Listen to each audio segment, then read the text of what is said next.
Que vous en ayez conscience ou non, vous avancez dans vos journées avec un certain nombre de questions ouvertes, tout le temps les mêmes, qui orientent votre attention et qui vous servent de filtre dans toutes vos expériences.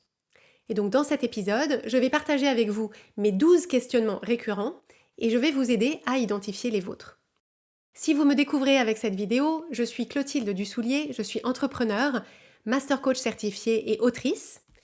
Je suis l'autrice du livre La méthode change ma vie. Et je suis aussi la fondatrice de l'entreprise de coaching Change ma vie. Change ma vie, c'est la référence du coaching de vie en France. On a déjà accompagné plus de 4000 personnes.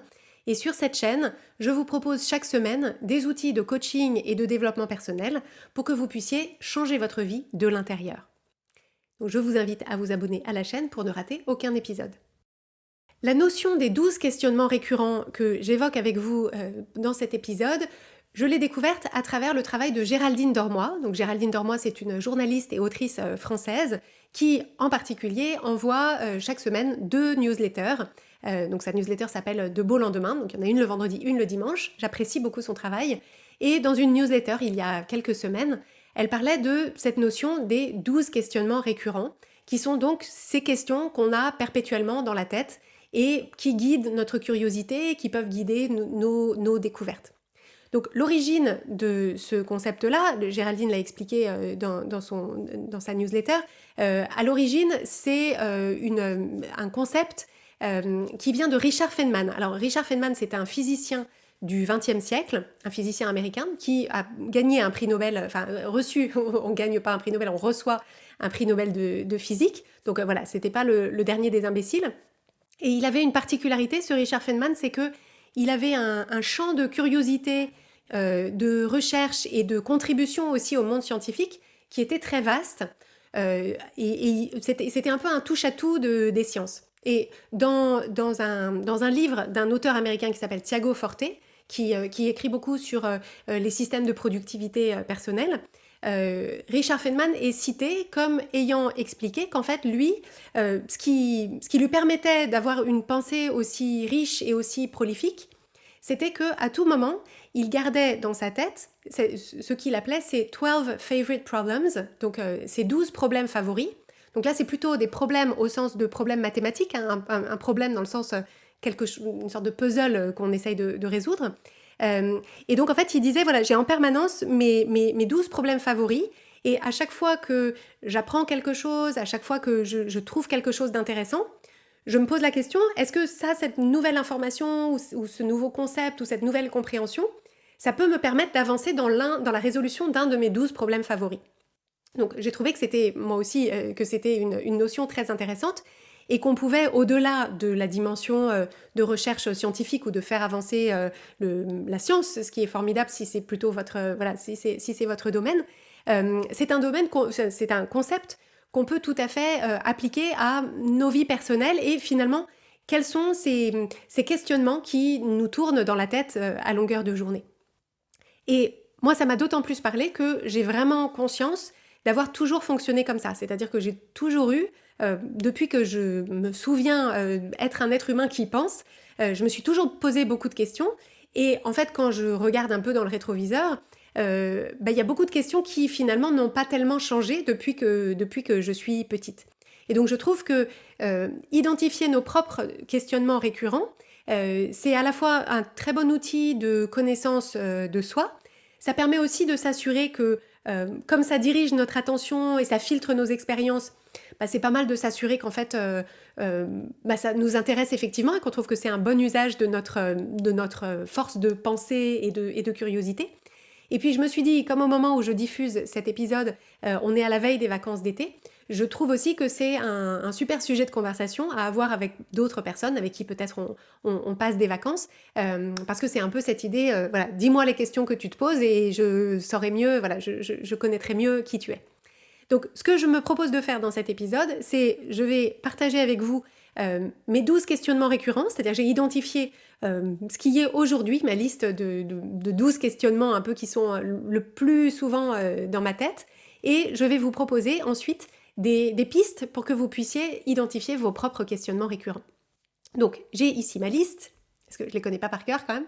Donc la première question, alors je vous précise, je ne vais pas rentrer dans le détail de chacun de ces questionnements récurrents parce que chacune de ces questions-là, évidemment, par définition, elle me passionne. Par définition, j'ai beaucoup de choses, j'ai rassemblé beaucoup d'informations et de réflexions autour de ça.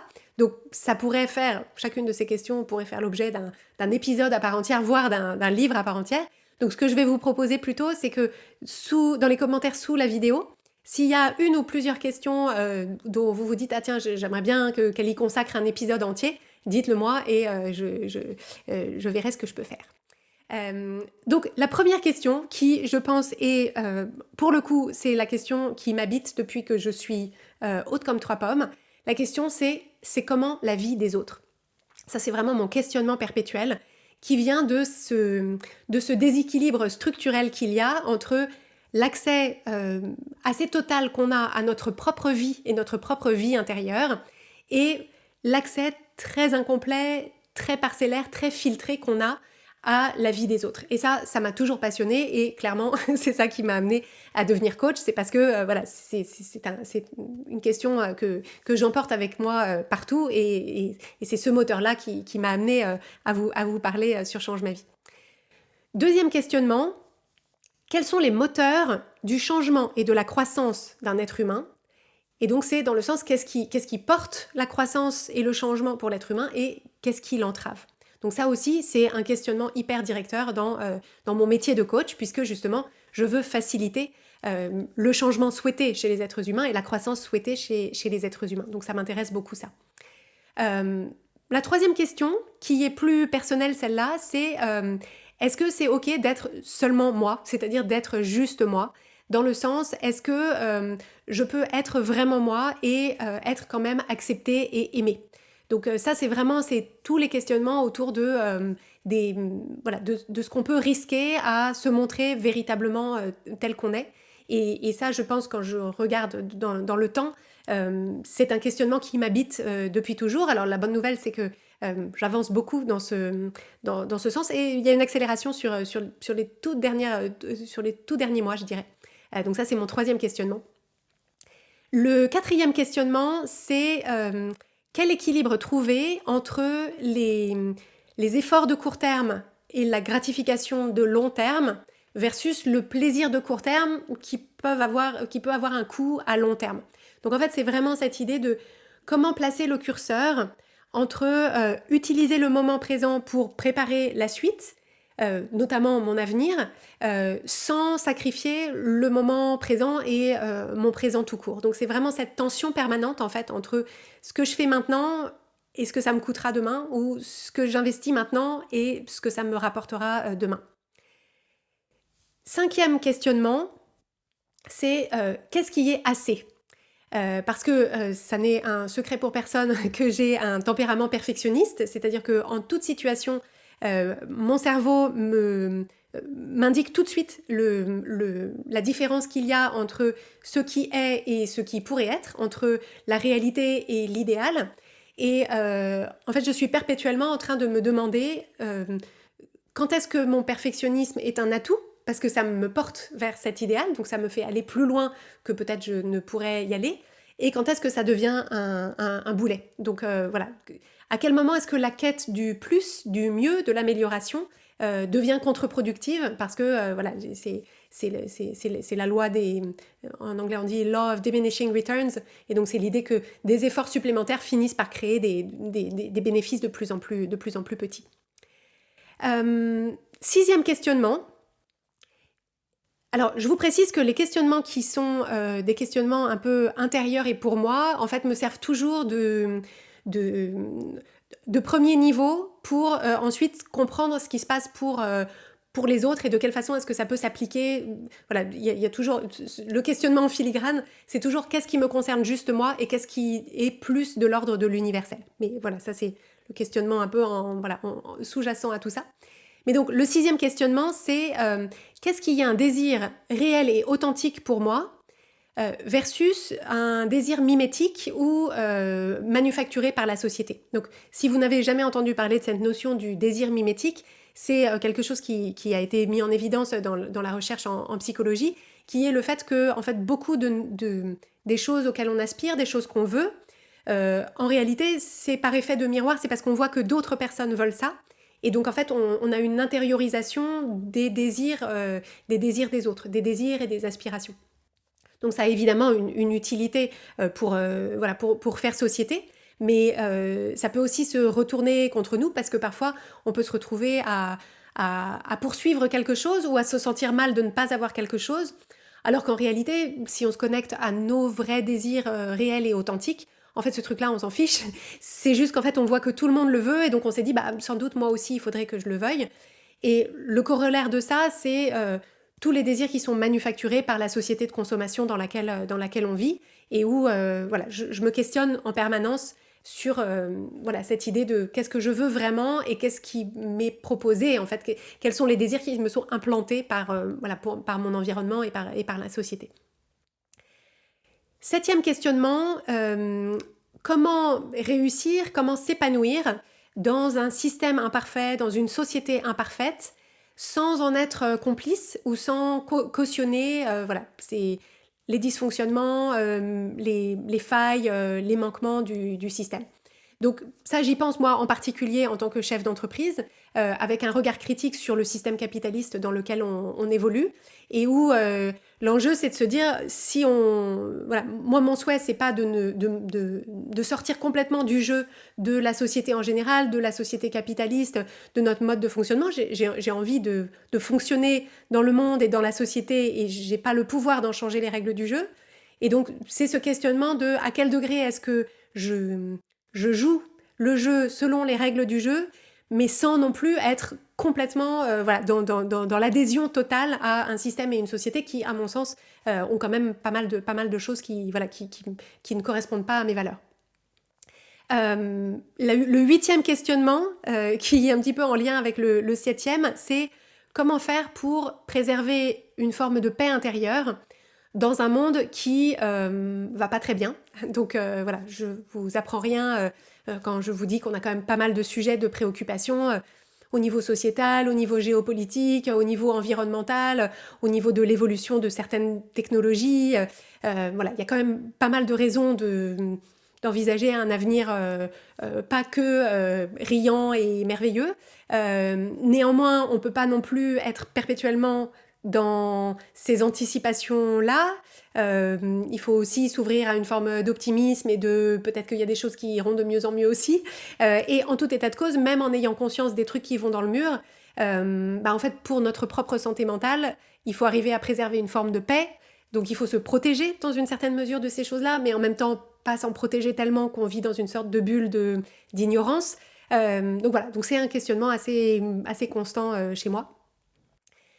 9e questionnement, c'est comment faire pour me forger ma propre opinion et ma propre vision du monde dans cette cacophonie ambiante. Et ça, c'est vraiment quelque chose à chaque fois que je suis en contact avec des contenus. Alors sur certains des sujets que j'ai évoqués dans le questionnement précédent, c'est vraiment quelque chose sur lequel je m'interroge beaucoup. C'est comment est-ce que je fais pour recevoir tellement d'informations, tellement de points de vue, il y a tellement de gens qui crient tellement fort avec tellement ils sont juges et partis, ils sont là pour vendre leur sauce, pour essayer de rallier les gens à une cause, etc. En fait, c'est cette idée de se dire on est tellement envahi de messages contradictoires avec, comme on dit en anglais, des agendas, c'est-à-dire les gens ne cherchent pas à nous dire la vérité, ils cherchent à dire la vérité qui les arrange et qui est un bénéfice pour eux, quel que soit ce qu'ils recherchent, et c'est bien normal. Mais comment est-ce que moi je fais pour avoir une forme de clarté et pour me forger mon opinion et ma vision du monde sans être ballottée et avoir l'impression que la dernière personne qui a parlé avait raison. 10e questionnement qui m'intéresse beaucoup et que j'emporte avec moi un peu partout, c'est où s'arrête la responsabilité individuelle et où commence la responsabilité collective ou systémique, et vice-versa. Dans le monde du coaching, il y a souvent cette idée qui est véhiculée, mais qui n'est pas vraie dans la façon que j'ai de pratiquer le coaching, qui est que voilà, que quand on veut, on peut, voilà, que si on rencontre des difficultés, ben, il suffit de puiser dans ses propres, dans ses propres ressources et que il y a des gens qui s'en sortent, donc tout le monde peut s'en sortir, qu'il y a des gens qui font des trucs géniaux, donc tout le monde peut faire des trucs géniaux. Et en fait, voilà, il y a une grosse individualisation de la responsabilité de chacun à se créer une vie extraordinaire. Et moi, je trouve que cette vision-là, elle est beaucoup trop limitée. Parce que les individus opèrent dans un système qui ne donne pas les mêmes chances et les mêmes possibilités à tout le monde, donc de façon voilà, soit systémique, soit il y a juste la chance parfois. Et donc en fait, il y a cette idée de se dire, face à une difficulté ou à une situation, qu'est-ce qui est la responsabilité du système et donc une dimension collective, mais il ne faut pas déresponsabiliser l'individu non plus parce que voilà, tout imparfait qu'il soit, le système, encore une fois, on ne peut pas le faire changer là en claquant des doigts, et donc les individus gardent quand même une responsabilité sur leur propre choix, leur propre utilisation de voilà, leur propre valeur, l'utilisation de leurs propres ressources. Et donc, je me questionne souvent là-dessus, et notamment dans pas mal de débats sociétaux, je perçois que c'est un des grands clivages en fait entre deux camps qui s'affrontent. C'est qu'il y en a qui disent c'est le tout individu, il y en a qui disent c'est le tout systémique, et à mon sens la vérité elle se situe quelque part entre les deux, et ça m'intéresse de voir où exactement. 11e questionnement, c'est qu'est-ce que les difficultés ont à nous apprendre? Et plus particulièrement, quand je rencontre pour ma part des difficultés, ce questionnement, il est toujours là, c'est qu'est-ce que je peux en apprendre? C'est-à-dire, pour moi, c'est vraiment c'est la seule façon, en fait, de trouver une forme de sens et donc de résilience dans des difficultés. C'est de se dire l'être humain est fait pour traverser des difficultés, parce que sinon on n'en traverserait pas. Enfin, le monde et l'existence humaine sont faits de difficultés, alors des petites difficultés et puis des difficultés abyssales. Et moi je pense que toutes ont quelque chose à nous apprendre, que ça ne rend pas les choses plus faciles, mais ça peut permettre de trouver une forme de sens. En tout cas, moi, c'est la philosophie que j'essaye d'amener à mes propres difficultés. Et donc, ce questionnement-là, il est un petit peu constant. Et le 12e et dernier questionnement, c'est l'idée des angles morts. Et donc, mon questionnement un peu perpétuel, c'est quels sont mes angles morts? C'est-à-dire, qu'est-ce que je ne vois pas parce que je ne regarde pas au bon endroit ou que je ne regarde pas de la bonne façon. Et ça, je pense que c'est vraiment un questionnement de coach. C'est l'idée de se dire, voilà, j'ai vraiment conscience que je regarde ma vie, le monde, mes situations à travers un filtre ou des lunettes qui sont les miennes. Et j'ai vraiment conscience qu'en fait le monde, les choses et les perspectives sont bien plus multiples que ça. Et donc je réfléchis en permanence à cette idée de faire des pas de recul ou des pas de côté, ou essayer d'emprunter le regard d'autres personnes pour essayer d'avoir la vision la plus complète que possible sur... pas la plus complète, mais en tout cas de m'assurer que autant que possible, je cherche à détecter mes angles morts. Et ça, c'est un questionnement qui est très utile, en particulier quand on dirige une entreprise. C'est qu'en fait, alors, le petit travers de ça, c'est que ça peut mener à une forme d'hypervigilance qui n'est pas formidable pour la santé mentale des chefs d'entreprise, justement. Mais c'est l'idée de se dire, ok, en fait, on avance avec une certaine stratégie, avec certains atouts, on avance d'une certaine façon, mais il faut toujours se poser la question, c'est comme dans un véhicule, voilà, qu'est-ce qui est dans mon angle mort qui peut arriver et qu'il faut que j'anticipe pour pérenniser mon entreprise, la vie de mon équipe, etc. Donc voilà mes 12 questionnements récurrents. Donc encore une fois, s'il y en a un en particulier qui fait écho pour vous et sur lequel vous avez envie que je m'attarde plus, dites-le moi dans les commentaires en dessous de cette vidéo. Ça m'intéressera de savoir aussi s'il y en a dans lesquels vous reconnaissez. Et ce que j'ai préparé et que je veux vous proposer maintenant, ce sont des pistes qui permettront d'identifier vos propres questionnements récurrents. Parce que vous voyez que sans doute, mes questionnements récurrents vous en apprennent pas mal sur moi. Et donc là, c'était à titre d'illustration. Et vos questionnements récurrents vous en diront beaucoup sur vous. Donc, ce que je vous ai préparé, c'est 8 pistes que je vais donc vous proposer. Et donc, la façon dont vous pouvez vous en saisir, c'est vous pouvez prendre un papier, un crayon ou en discuter avec vos amis. Donc, à chaque fois pour les pistes, vous allez répondre aux questions et puis vous allez voir un petit peu en filigrane les questionnements sous-jacents qui vont émerger. Et une fois que vous aurez répondu à ces 8 pistes, vous allez voir un petit peu peut-être des questionnements qui reviennent, et puis vous pourrez élaguer et identifier les 12 questionnements qui vous paraissent être les plus centraux pour vous ou ceux qui vous paraissent mériter le plus votre attention. Donc, première piste, c'est quand vous rencontrez de nouvelles personnes, qu'est-ce que vous avez le plus envie de savoir sur elles? Donc ça, c'est la première piste.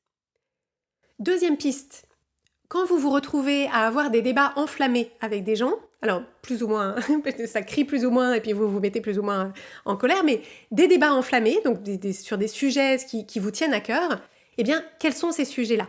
Quels sont les sujets qui suscitent chez vous des débats enflammés?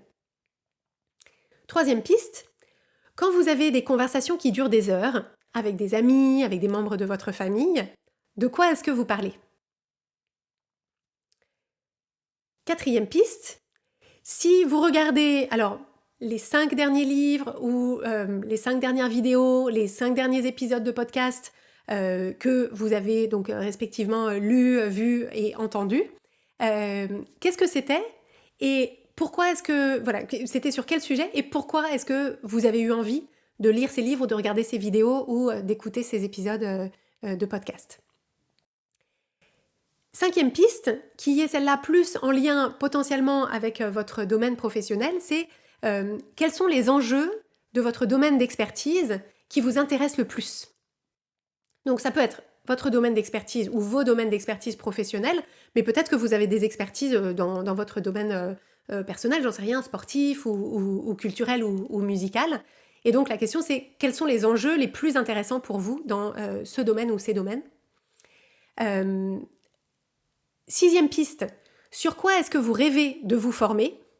Donc là aussi, ça peut être des formations dans votre domaine professionnel, en lien avec votre métier actuel ou un souhait de reconversion, mais ça peut être aussi des formations dans votre vie personnelle. Donc sur quoi est-ce que vous rêvez de vous former?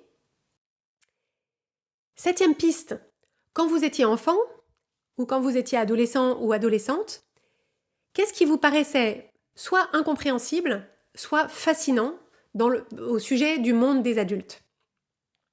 Donc ça, ça permet de repartir en arrière dans votre enfance ou votre adolescence. Et la dernière piste, elle va complètement dans l'autre sens. Et la piste, c'est si vous pouviez poser des questions à une version de vous bien plus âgée, donc qui connaît votre avenir, mais qui connaît aussi l'avenir du monde, qu'est-ce que vous lui poseriez comme question? Donc vous allez répondre à ces différentes questions qui déjà en soi vont vous apporter des éléments intéressants sur vous et vous allez pouvoir voir, ok, du coup, entre tout ça, qu'est-ce qui émerge un peu comme fil conducteur et quelles sont les questions qui se dessinent là-dessous. Et donc vous allez pouvoir constituer une liste de vos 12 questionnements récurrents. Alors s'il y en a moins, il n'y a évidemment aucun problème.